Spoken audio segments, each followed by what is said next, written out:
is Sam. She fell in love with Conor. I'm asexual. I don't have any sexual attraction. I could live without it.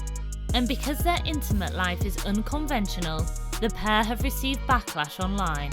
They think I'm gonna cheat on Sam because I'm a man and men need sex, and men need sex constantly. Asexuals will be the downfall of civilization. The chance of you guys growing old and staying faithful is almost zero. Being with you must be torture.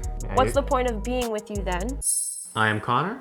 This is my girlfriend Sam, who is asexual.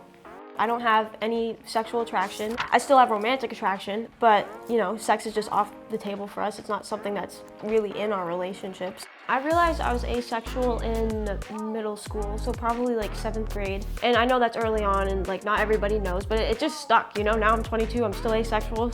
It was right at the beginning of COVID. Lockdown everywhere. Yeah, so everybody was lonely. We had a mutual friend and she was like, oh, do you want to like come hang out and do a trunk party? And like the trunk party was when like everyone would be social distance and like all the cars would be in a circle. Empty parking lot. Yeah, so we'd all sit in our trunks and like talk. That's where we met each other. We met from a distance. Within the first couple of times we saw each other, I was like, oh, well, she's very beautiful. I definitely had an interest in you.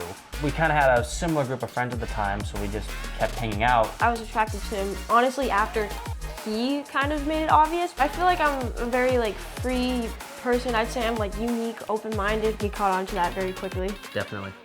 I told him right when I felt like we were gonna actually be together. I wanted to make sure he knew that so he wasn't jumping into anything that he didn't want to be in. I was definitely confused at first. It was definitely a journey on just kind of educating myself. I wasn't really nervous because I've always just been like blatantly open with who I am, and if that's not for somebody, then they're not supposed to be in my life. I would say our intimacy and sex life is definitely not what society deems as normal. Not routine. No. There will be times when we are physically intimate, and that's... Third base. Yeah. Third base is like the line, I feel like, with us. Like that's like fine, I guess. We've been together for 4 years. We've tried whatever. Experimented. It works for us, you know, I'm not pushing my boundaries, he's not pushing my boundaries. It's not the forefront of our relationship, it's nowhere near a priority. It just brings us closer, it's what he feels is right in the relationship, and I'm okay with that. You know, not every asexual is going to do that, and that's okay. But usually it's very rare, once in a blue moon. You don't do it because you are driven by a sexual desire. I could live without it, like, for the rest of my life. Exactly, yes. I definitely feel like there's a societal pressure to be sexual in a relationship. Like people think that they can fix you, or like they'll still get with you thinking there's some other potential with you. I mean, there's definitely a lot of societal pressure through media. I mean, the industry, for one of them. That was something that I struggled with a lot, and I knew a lot of people around me struggled with a lot. If you're consuming that so much, you begin to think that, oh, this is what a relationship is. This is how sex is supposed to be. And you know, this is what love is. When in reality, that couldn't really be farther from the truth. Being able to learn that I'm not dependent on that and not needing that. Sex does not mean your relationship. And the amount of sex you have does not equate to how much I'm in love with my partner.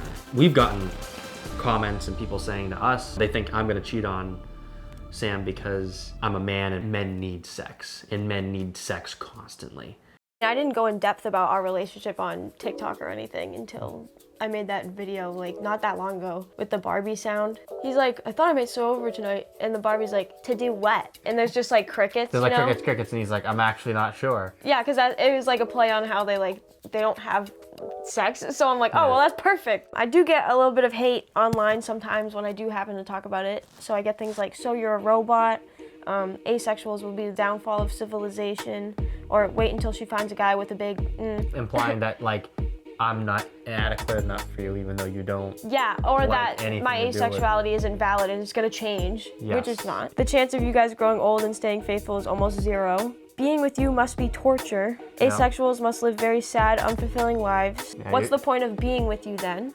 That's just sad that they think that sex is the only thing that matters when being with someone or being in a relationship. That comment like, what's the point in being with you? Yeah, just because they can't picture their lives without sex must mean mine's so horrible, or his relationship is so unfulfilling. I'd say it's definitely made us stronger because we just keep on, we're living our lives, and I love you, you love me, and what we do is amazing and beautiful, and that's just how I like it. Our friend Cam will be coming over to reveal what he really thinks about our relationship. 5th grade, I met Conor, who was like my really good friend. And then he and I went to different middle schools. And then that middle school, I met Sam. And then Sam became my best friend. Probably around junior year of high school, I find out they're dating. That's kind of weird, but you know, it's like the coincidence of the world. What did you think when I first revealed I was asexual? I was confused because I didn't know what it was. And at the time, I guess I was still learning all that stuff. I was like, oh, I don't know what this is. I don't know how you can do that. I understand it more so now because it's been however many years. It's almost like there's like a taboo around it, around everything that's like not, that fits the norm of It's society. not mainstream, I guess. Exactly. Yeah. You ever struggle with Sam's sexuality, Conor? Or? It's never really been a challenge to me. It's just been different. It's been different than previous relationships of mine. I mean, Yeah. I just think the main misconception is that like you can't have a happy, healthy relationship without sex. But I Yeah. feel like we've disproven that. Sex to a lot of people is a big thing, but I mean, it's not everything for Yeah. everyone, you know? So it's like everyone has their own ideals in a relationship. Everybody's valid. I think it's a very healthy relationship, definitely one of the healthier ones I've seen. Just wondering, would you be able to be with someone who's asexual? I don't know. I've loved being physical in any sense, you know, it's a big part of a relationship to me, but if that's truly what they would desire, then I would, yeah. Today we're going to be heading to the tattoo shop to give Connor a new tattoo. Perks of having a girlfriend who's a tattoo artist. I mean, That's probably the best benefit. I started learning how to tattoo a year ago. Sometimes I do practice on Connor. Whenever he has an idea, I'll just do it, or whatever I feel. I did my first tattoo on him, but those are some other ones on his arm that I've done. Our inspiration today is just nature, because that's what I tend to do the most, and that's what I tend to do the best. So we're just doing this little snail dude carrying an acorn. He's on a little mission, so he's cute. Sam has changed my life in terms of just allowing me to open up and be free. Free in a way of expression, free in the way of love. My life would not be a fraction as happy and great as it would be today without her. You made me believe in like love again, of course. Just for the past 4 years, you've been unconditionally wonderful. You're so accepting and open-minded and very kind. I feel like our relationship works because we're so open and communicative with each other, and nothing's off limits, even the tough conversations. All right, you're done. Check it out. Look at that. It's amazing. I'm glad you like it. I really I love think you came out cute. People who judge our relationship, I feel like they just need to open their mind a little more, get out, talk to more people, and see that not every relationship is heteronormative. Things can be different, and the love is still ever growing. It's never too late to try and be better and to try and be more accepting.